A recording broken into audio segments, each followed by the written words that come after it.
The leaf is it's ivy. Look at how pretty it is. Isn't it beautiful? It's beautiful, huh?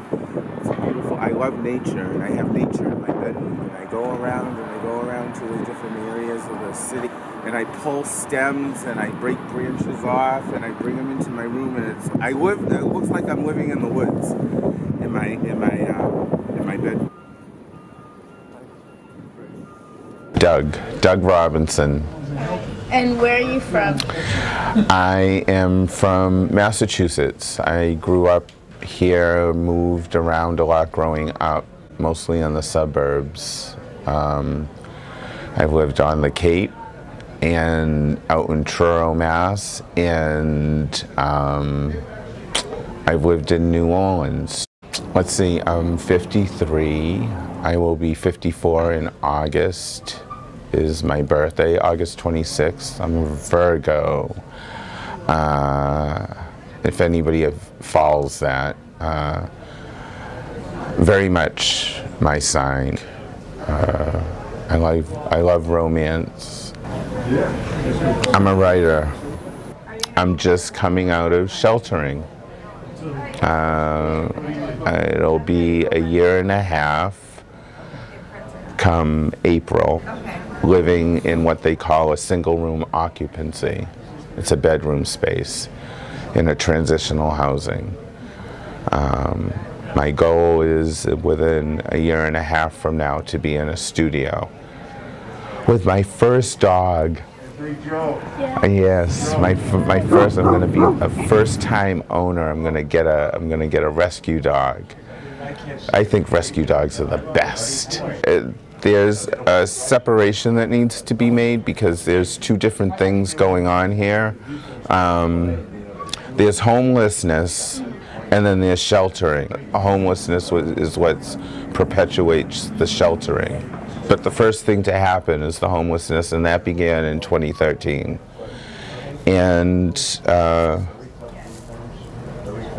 I have to say I'm absolutely thrilled about this because I'm the first time talking really in depth to anybody about this, really. What was the hardest thing about being homeless or in the shelter?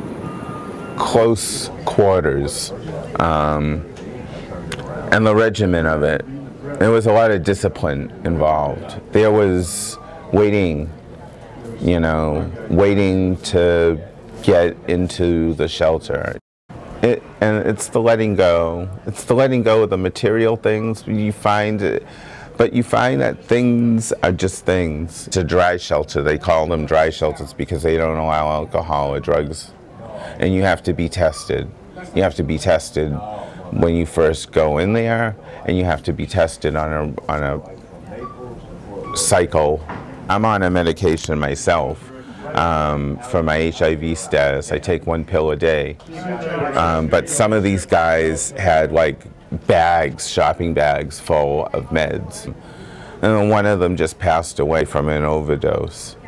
It's funny because once you're in that life, you're always in that life. Once you've been there, you're always going to find people that have been there. You're always going to bump into the people that you used to know.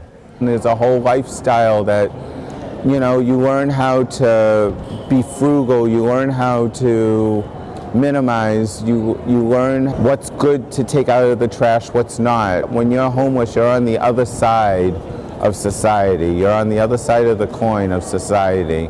And there's certain things that apply to the other parts of society that don't apply to you. Like there's some places that you're not allowed to be, and you can't arrive back at the shelter until a certain time. So there's a whole window of time that you've got to occupy your hours with. What are you going to do? Well, some people do drugs, some people do this, some people do that. I went to the library, I spent a lot of hours at the library. But there's places, you get tired walking and wandering around the city trying to figure out where you can put yourself. So much has happened since then, especially lately. A lot has happened. A lot of my life has changed for the better, for the much, much better.